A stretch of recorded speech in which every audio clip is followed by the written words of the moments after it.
Didn't you know you are the stars of the universe? Didn't you know you were created of it?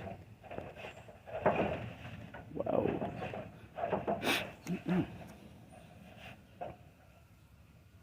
Let's see, that's Thursday, Sunday. All right.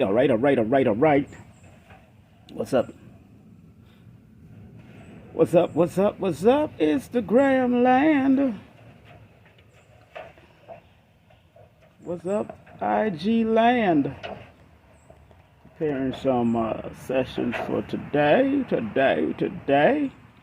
Doing what I love to do. Important part about doing what you love to do. You never work a day in your life. When you do what you love to do. Man. Hope everybody's well. I hope everybody's well. Let me see, Monday and Saturday and January and July. Mira, ¿qué pasa? July. What's up? Hope everybody's doing well out there. Just taking in some of this beautiful sun. Thinking about cutting my hair today. I'm not sure.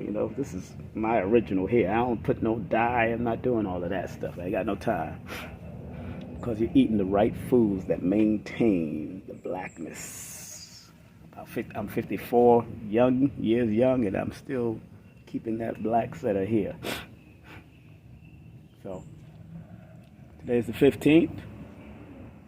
Y'all know what it is. If you've ever seen me speak about the 15th, create your reality. Creativity. Be versatile. Adapt.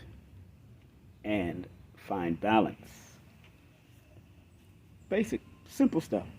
Good day to do that. I want to say happy belated birthday to one of my stepsons, Akeem. Akeem run the city. Celebrated his 34th birthday yesterday. Big up to him. I didn't get to hit him up until late after 12 o'clock. I just remembered. Busy.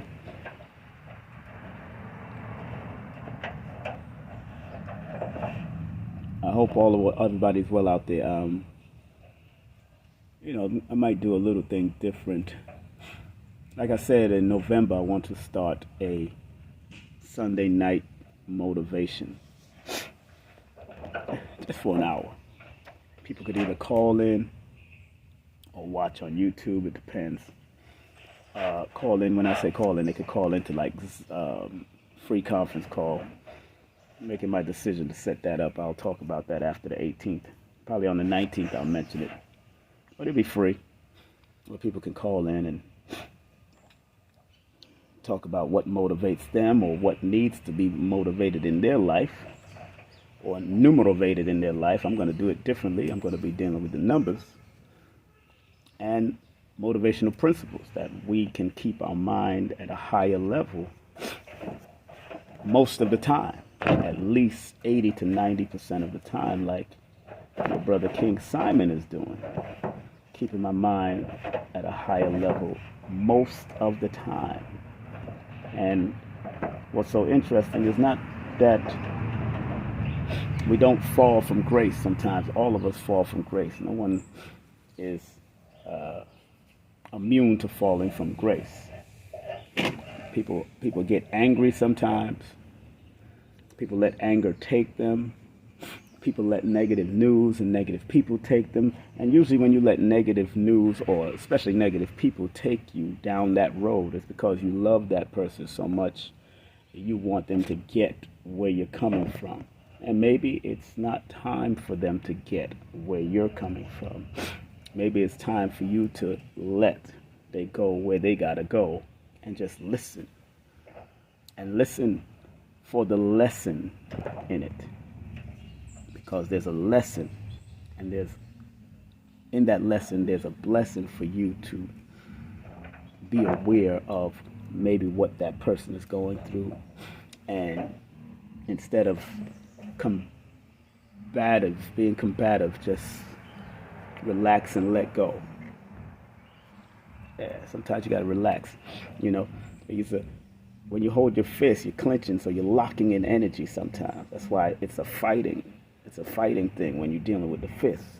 But when you relax and let go, letting all that energy flow, let it all flow, let it all out. That's what I love about James Brown. If you watch James Brown on the last part of the movie when he was going out, he walks with his hands open because he wants his energy to be free so he can flow. He walking with his, and as he gotten older, he had to walk with his. He wanted to release things, and he released, and then he sang that song that his boy Birdsong wrote. That was a releasing for him. He didn't have to say I'm sorry or apologize to him in that sense, because that was just not James' energy. It was. I don't think he ever had to be apologetic for certain things. It was just what he was going through. But you could tell James, being a number 3, he liked to release. He wants to release his energy, release his creativity. That's why he had planes, he had a radio station, he had property. James Brown just released.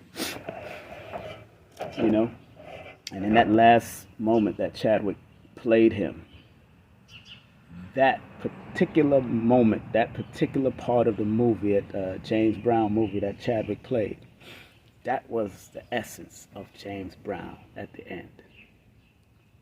Watch that movie over. Just watch, what's going on. See what's happening. And as he walks out down the long corridor by himself, nobody there, that's how controlling he had things controlled. And when he seen his boy in the audience, he sang with that song, Try Me.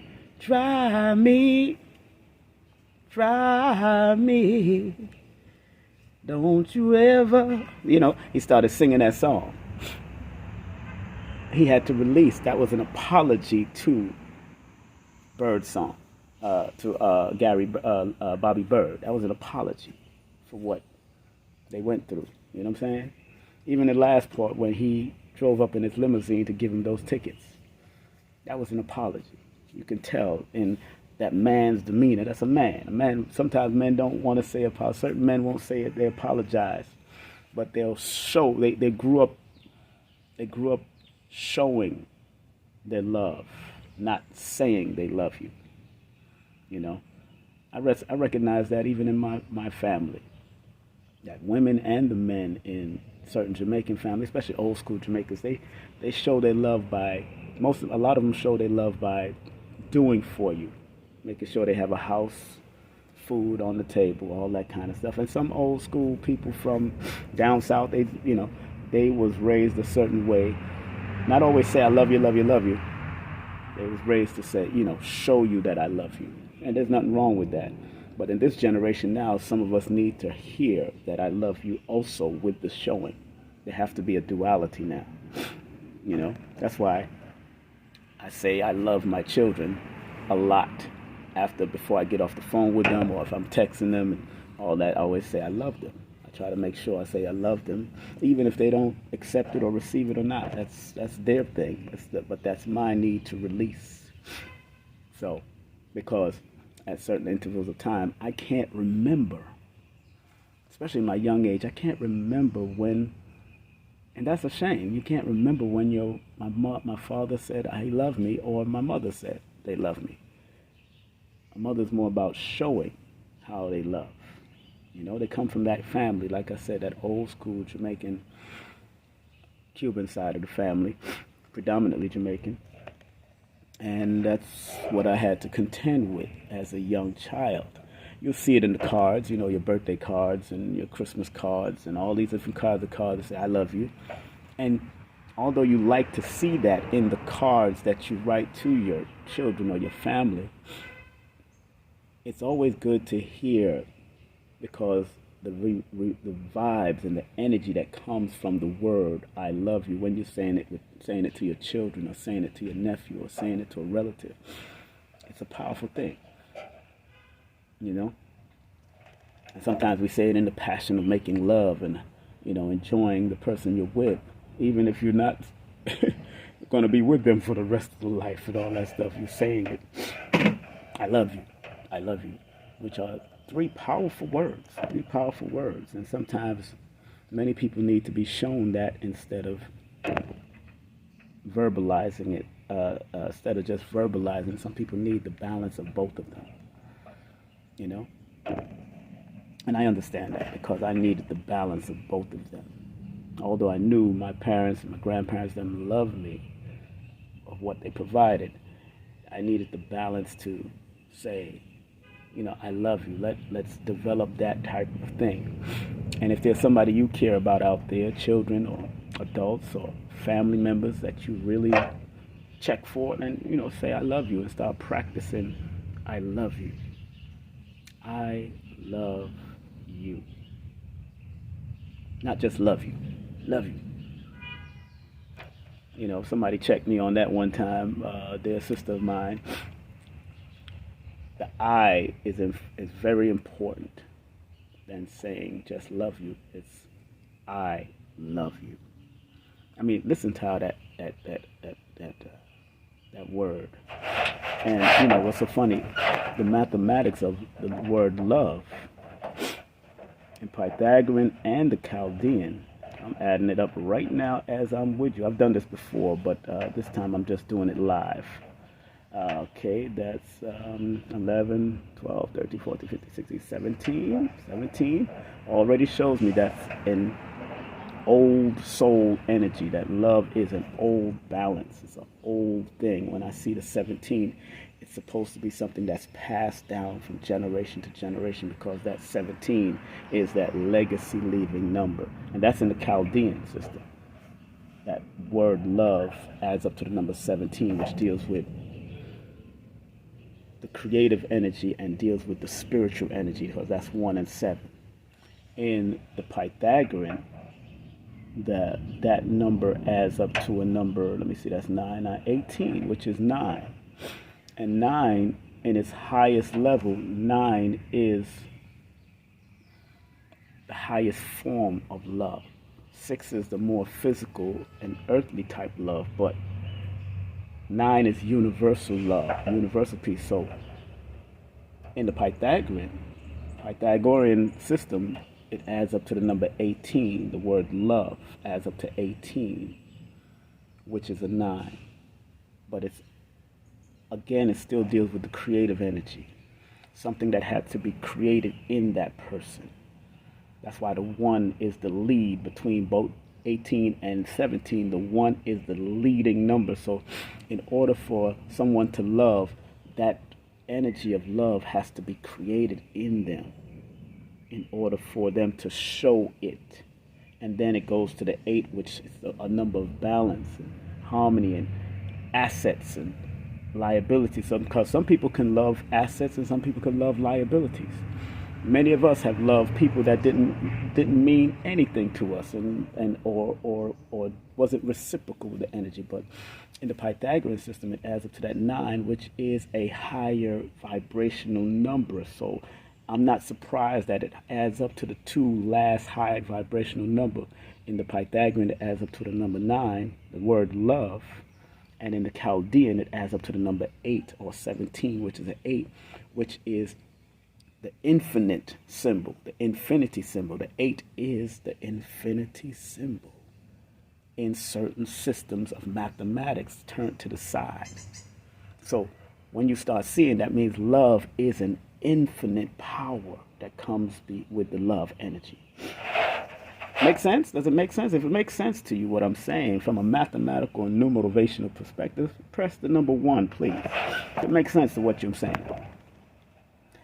Waiting for those number 1s. Press that number 1s or put the heart symbol up there. I'm here preparing. It makes sense. Let's see, Saturday and Tuesday. Yeah. I just want to make sure I'm making sense. That's all. I'm just showing you that how the numbers work even with words that we say. That's why words are spelling and can cast spells. It can cast spells. And it's up to you what type of spell you want to cast when you're talking to your loved ones, when you're talking to your children, when you're talking to a friend, when you're talking to your boss, when you're talking to an animal, when you're talking to your plants. What kind of spell do you want to cast upon that energy or that living entity? That's why plants, as I look in the garden here in the backyard, plants thrive on a loving energy. They're alive. They're an entity. There's been a lot of studies to show if you play negative music and still try to nurture a plant around it, negative things, and say, I hate you, I hate you, I hate you, the plant dies. But if you're nurturing the plant and doing the same necessary thing and saying, I love you, and playing loving music and loving, the plant thrives and flourish. You know what I'm saying? We got to pay attention to all those things. So, love. 2 powerful numbers it's born under. 18, which is a 9, which is the universal loving, universal number of love, understanding, peace, humanity. That number 9 is the number of humanity on its positive. But on its negative, it's a warring number. That's why people has actually killed over love. Killed for their wife, killed for their husband, killed for their child. Love. Love. And that's in the Pythagorean system. It adds up to the 18, which is a 9. That duality is there. In the Chaldean system, it adds up to the 17, which is an 8. Love. It's an ancestral number. Both of those numbers are old soul numbers. The 8 and the 9 are old soul numbers. It's an ancestral number that comes with the need to create it around you in order for it to be something that can help you. Love is a powerful word, family. So, it's all right to look in the mirror and say, I love you. Yeah, look in the mirror. If you truly, really, really want to resonate with those 3 words, I love you. Look in the mirror and say that every morning before you, as you're waking up and going to brush your teeth, no matter how you're looking in the morning. And before you go to bed, say it again. You have to constantly bombard your mind with those positive things in this realm, those positive affirmations in this realm, so you can become a positive reflection in front of other people. And it's all right to share this, family, because that's all I'm talking about, because this is a number 15 day, and the 1 and the 5 equals 6, which deals with truth, justice, balance, and love, which is interesting also. The 6 is the number of truth, balance, harmony, and love also. It's just that 9 in the Pythagorean system, or 9 in any system, is the highest vibratory energy of the number system before it starts to repeat itself with 1, the 10, the 11, 12, all the way to 999. So pay attention to what you say to each other, but most of all, pay attention to what you say to yourself. So as I'm looking into this camera and I see myself, I can actually say, I love you. And in loving you, I love myself, but also I'm willing to do the necessary things to maintain a loving high frequency for me to stay better, me to be able to do this, me to stay focused, and to constantly. That's why you don't see me put negative stuff on you don't see me caught up in debates and arguments. I really don't do that. If you see me pop up in a show just to discuss certain situations that's happened in the community, that's an anomaly. When I pop up in a show, that's like one of the gods coming down from the mountain to just teach the young people and teach the ones that are growing into becoming gods themselves.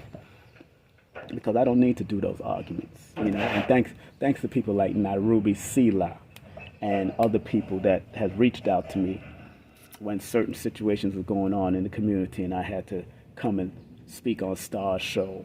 I chose to do that. Nobody made me do anything. Speak on Taharka's show or speak on Sanetta's show.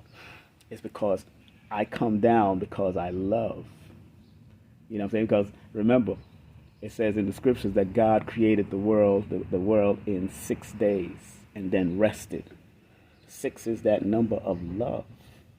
So that means his creation that he done in 6 days is because the creator did it in love.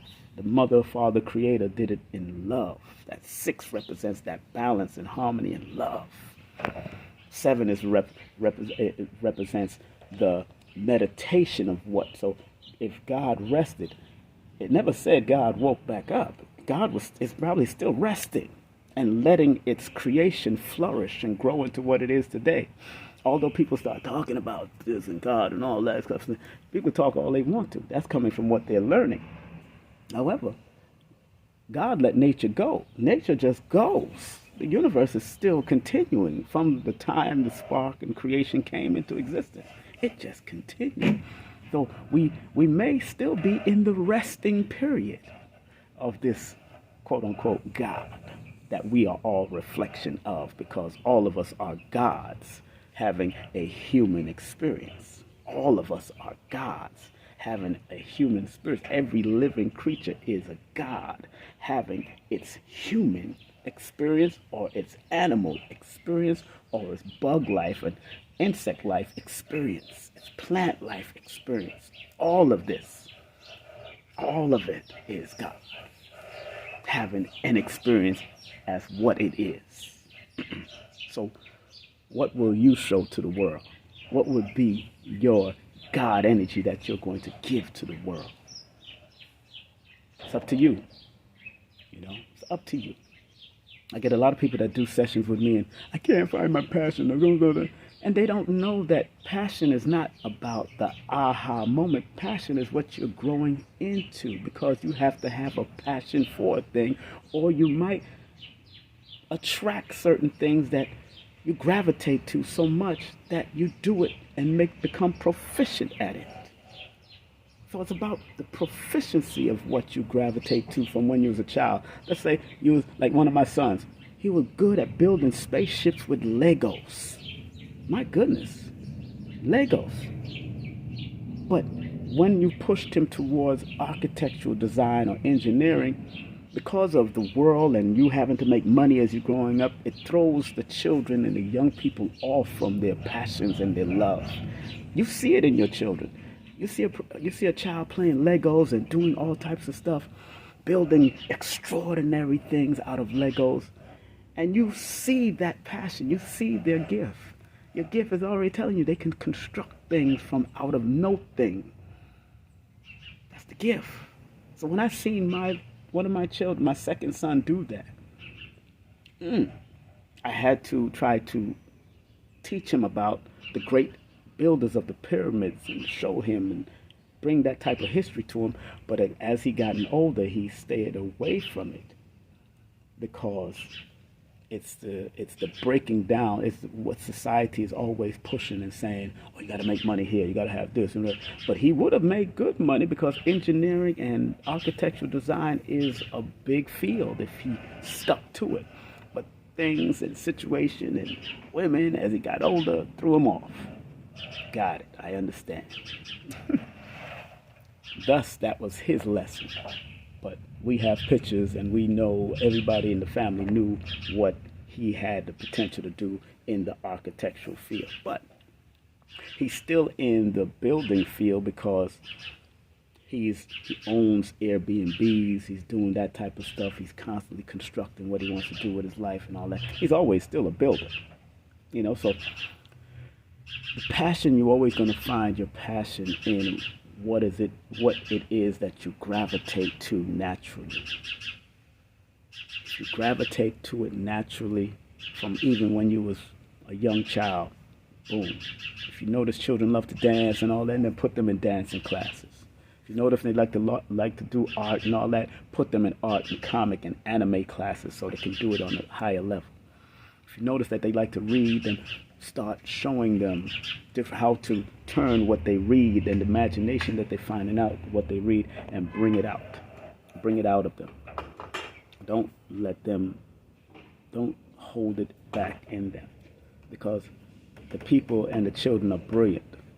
brilliant, they're brilliant, they're brilliant. And if you're not paying attention to what they're doing and how they're doing things, they're going to fall short. They're going to fall short. They're going to fall short. You know? And many of us have fallen short. Many of our children have gone astray. Many of our children are gone astray because of the wiles of society. And that's why you have to pay attention to what they're doing. You start seeing them smoking and drinking and doing all kinds of stuff. They've gone astray because you know damn well you didn't teach them to do that. You know what I'm saying? So every time I see my children do something out of the unordinary, I said, you ever see me and your mother do that? They'll say no. I say, all right, see? Then you know what's right from wrong. You know what's right from wrong. You've been there, so I'm going to let you live your life. Live your life. Let you live your life, because maybe if they are doing it, that's the lesson that they're supposed to learn in this realm. Let's see if they get the blessings out of it by recognizing what they need to do after they've done all the adolescent stuff. Because I did it too. Hey, I tried to rob people, I've smoked weed, I've partied, done all the madness. And then when I look back, I said those were lessons, because I didn't end up dead. I didn't end up a drug dealer, a drug addict. Those were the lessons, because I watched other people drop around me, die, go to jail for life. Ain't never coming out. Same ones I said that were my friends, quote unquote friends. So help your children, help your nephews, help your damn self. Be your better self. Stay focused, and don't run away from your passions. And if you see a child or your nephew or your nieces having a passion, then foster it, build on it, guide them to do it better. Help them to be better at it. And don't let them run away from it. Don't let them run away from it. You know? And it's multiple passions. When I look at all the people's numerology, I see multiple numbers popping up. It's just like this person I see with the name Aaron. Now we know Aaron is a biblical name. It's Moses' brother. Aaron in Pythagorean adds up to 22. Master number. And then in the Chaldean it adds up to a number 16, which is a 7. And if you recognize how Aaron worked with Moses, he was once the voice of Moses. He spoke for Moses and interpreted for Moses. He was a master number. But also the name Moses add up to a number 22 in numerology. So I can tell that the lexicon writers of the Bible study numerology, because the word Jesus adds up to 11. It adds up. Most of these numbers add up. Most of these prophets' names add up to. David also adds up to a master number. Jesus adds up to the master number 11. So I see these things, and when you see those master numbers, then you guide them towards it. When you see certain numbers, you guide them towards the energy that makes them better. If it's a 16 as a 7, that's a person that needs to research and plan what they do. I'm just talking about the first name. If you see a master number in them, then it's like master number 22. You see that building energy, that constructive energy, that need to go within sensitively, using the sensitive, intuitive energy and build from that. That's what I see. That is one of their gifts in their names, that they can build and construct something, but they have to be willing to put in that work. That's why the 4 is looming. So each name in your birthday, in your name, each letter in your name represents a number, and each number represents a frequency, and every time you add it up, it ends up to that frequency that can give you some semblance of reminding you of what you need to do. Because a numerologist can't dictate your passion, so to speak. At the end of the day, you got to be willing to pursue that passion. You got to be willing to pursue that gift, and then watch yourself flourish in that gift. Then you watch yourself flourish in that gift. Am I making sense to y'all out there? Do y'all hear what I'm saying? Like Les Brown would say, up in here, up in here. Am I making sense? If I'm making sense, please put a number 1. Put a number 1 if I'm making sense in the chat. Put a number 1 if I'm making sense to you. If I'm not making sense, I'll leave it alone. But if I'm making sense, put a number 1 in the chat if I'm making sense. That's why numbers are important. And the Creator brought numbers back out of us to remind us. The Creator brought numbers back out of us because we are gods having a human experience. Creator brought numbers back out of us to give us order, to give us direction, to give us guidance, just like it brought astrology out of us and cardology out of us and tarot out of us, because tarot cards wasn't drawn by itself. It was drawn out of the mind of people, of gods having a human experience. That's what tarot came out of, gods having a human experience of studying patterns, studying cycles, studying sequences, and then they were able to produce the interpretation of tarot, numerology, astrology, and all this type of stuff due to the studies that has been done for thousands of years, which was kept secret. Remember, these were secret sciences.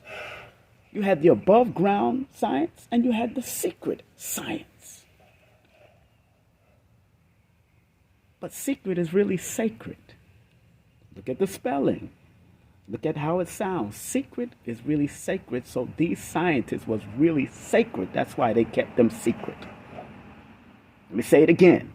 These science was sacred. That's why they kept them secret when they started seeing that religious mindset tried to persecute the people that was doing it, especially when it came to Pythagorean and his followers. So these sacred symbols and these sacred meanings became secretive.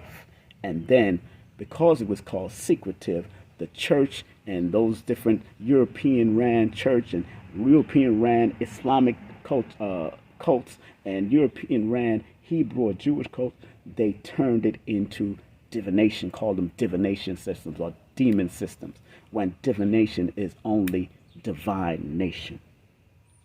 Break up the word. Divination is divine nation. It's ours. We are of the divine. Am I making sense out there, family? Because if I'm not making sense, because I want to turn these cents into dollars.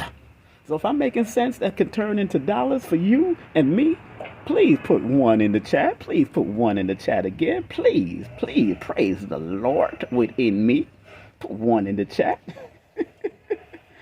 That's the God in me. That's the God in me. That's the God in me. Look, I got to get ready to go. I want to thank each and every one of you. Make sure I want to thank each and every one of you that supports my book. If you don't have my book yet, go get the books. It's in you can go in the profile section to King Simon the Numerovator, the Linktree, and get all my books. Log on to my websites, join my websites, join my YouTube pages, the Ministry of Numerovation and King Simon Presents, all on the Linktree link in the profile section of this IG. So we get ready to setting up the session. So I got sessions all the way till 7 o'clock today, and I want to thank all of you for listening to my numerovational rant or numerovational flyby. I hope you learn, and I hope what you've learned from me on this 15th day, because 1 and 5 is 6, and I'm showing love, and I want to give balance and harmony, and 6 is also the number of teaching, education. I hope you've learned. I hope you've learned, because this is the learning realm. This is the realm of learning, and in your learning, apply it. It's all right to apply numbers. It's all right to apply astrology. It's all right to apply any religious philosophies and things that will keep you on the path. That's why in Islam, you're striving to stay on the Siratul Mustaqim. Siratul Mustaqim. That path of the righteousness that leads you to Jannah, leads you to that heaven. So it's all right to study anything that's going to keep you on the path. Because numerology ain't taking you away from your religion or your spiritual practices. Numerology, the study of numbers, only helps you to become a better person in it, or let you take it to the next level. That's all. There's nothing crazy about this. The straight path. It's the straight path. Yes. Mustaqim, that straight path to the heaven. Although in that straight path it's gonna be a lot of arguments, a lot of foolishness, a lot of craziness. You know what I'm saying? A lot of craziness gonna be come before you in this straight path, especially in this realm. It is what it is. Look, I got Dr. Sabi's shirt on. This is my shirt that I produced. I actually did this for myself. It's exclusive. He came and did what he was supposed to do, and he has created a legacy, even if his children are in shambles or don't talk to each other. Other people have listened. His other children have listened. You see the brilliance of KT. You see the brilliance of various other people that may have studied, and people that come out with CMOS products and all. You see the brilliance of people coming out. So Sabi has created other children, and he's born on the 26th, which deals with legacy, healing, health. 2 and 6 are health numbers. 8, it adds up to an 8, which is also a health number. Sabi did his job, and he was born in 1933. 33 is that 6, which is also a health number. You know what I'm saying? Whew. So, have a great day, afternoon, and evening. Ashe, Hotep, Salom, Assalamu alaikum, peace, Irie, all of that to everyone out there. Remember, if you do want to book a session, remember I do have a long waiting list going into October. In October, going into November right now. I think I'm right. I'm finished October. I'm going into November right now. So, if you're willing to wait and be patient, you will get done, because I'm always on it. I stay on top of my stuff. So, be safe, be strong, be healthy, stay focused. King Simon, your brother, is out of here. Got some work to do. Take care. Peace.